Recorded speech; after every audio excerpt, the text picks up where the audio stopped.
Hello everybody, I'm Roger Gittins and I am a volunteer at the food bank and a trustee. Thanks for the invite and the ongoing support we've had from the Chamber in terms of helping us get known to people and moving forward, which is great. You've all had stuff on your seats which you had to move before you could eat your dinner, and take that away and read it. This is a pitch, right? We're not guest speakers, this is a pitch. The stand that we had out there had all our figures on. We helped over 5,000 people last year, adults and children, with 3 meals a day for 3 days. Over 5,000, twice as much as it was 5 years ago. I'm not going to go through any of that, just to say to you, who do you think uses a food bank? That's the key issue for me. Martin Lewis of Money Saving Expert says everybody should have 3 months household income as a buffer against an emergency. There will be people in this room who do not have 3 months buffer against an emergency.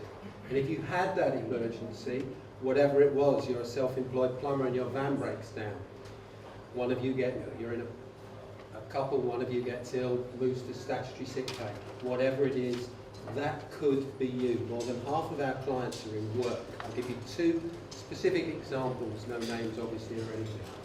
Imagine a couple with 4 children, well paid, 2 cars, nice house. Their relationship breaks down. For whatever reason, the woman leaves the house with 4 children and ends up in rented accommodation. Can't work, young children.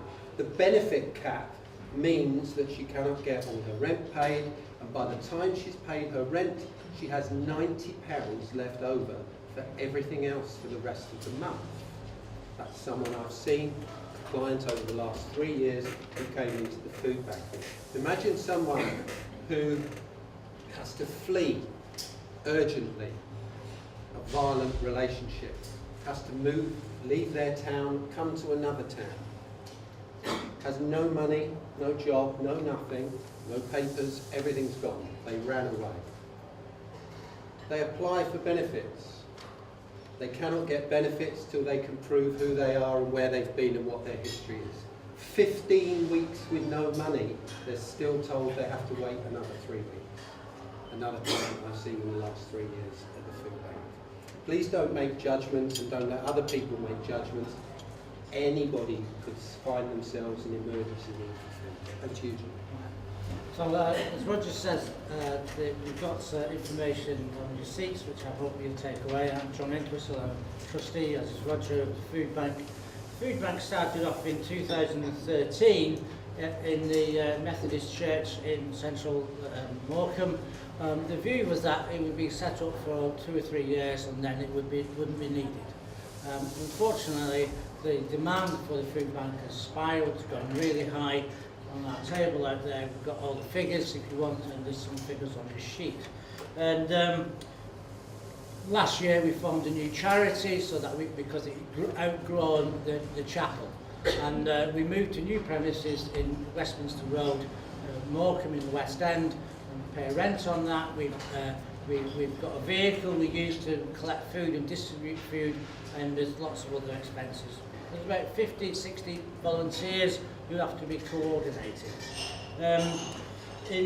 Just in April 2018, a couple of months ago, we gave out 208 food parcels to cover, and that covered 451 people. Of those 451 people, 157 of those were children. So, and most people just come once or twice. In fact, we have a ruling that you can't come more than 3 times unless there's a special reason. But normally, people just come twice in a 6-month period or just once. In January, we appointed Annette, our food bank manager, gave her an employment contract on it, and because we just had we had a lot of donations, we felt comfortable to give a 6-month contract. We did some fundraising in January, February, and so we got more money in, and so we've extended that till another 6 months till December. But we would like to make that a permanent contract. We feel we can only do that in a responsible way if we've got regular income. So we're asking for 40 companies to give £40 a month on the standing order to the food bank. Some of you already support us in many ways, and some of you may want to give us more money in individual donations. But what we need so that we can confirm that employment, as you all know, employing somebody is a serious business, so we would like companies, and we're going to do this through the Chamber and notify other organisations, ask you to make this standing order contribution to us so that we know there's regular income coming in. We're going to have to top that up because we'd like to make that full-time employment. We'd like to increase the wage, but we'd do that from our own resources and our own activities. So as Roger says, the object is to support people who are in temporary need. We're not asking, we don't want people to be reliant on us, but we do need somebody who can coordinate that. So basically, I'd like you to take the sheet home. I'd like you to consider it, talk to your colleagues at work, and I'd like to see whether you could add the food bank to your charitable giving from your companies. And if we got £20,000 a year through this scheme, that would cover the cost at the moment of the additional employment costs. And then if we were going to give a permanent contract, well, we could make it permanent then. We could, from our own resources, perhaps raise the wage and increase the hours. So we're going to invite you to our premises in November. So we're going to have a chamber meeting at our premises in Morecambe. You won't get a slapdash affair like this. And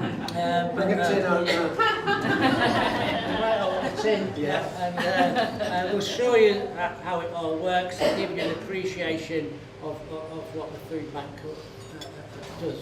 But if you've got any questions, we'll be around afterwards. But please take the forms with you and take it to whoever is responsible in your organisation to see whether you could make a donation. Thank you very much.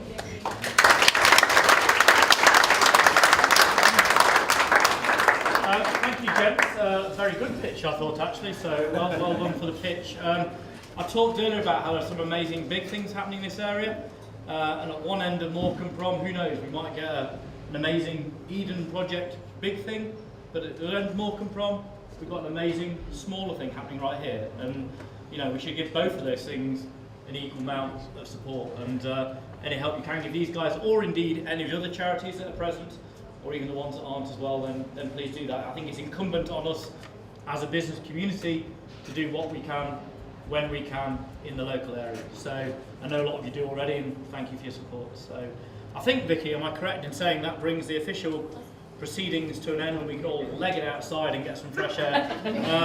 I think the chamber team will be knocking around for the next, doing the washing up and whatever. So any questions, any queries, you know, come and say hello, come and say hi. Otherwise, thank you so much for coming on what's been a really hot AGM, and thank you for your support. Well done. Cheers.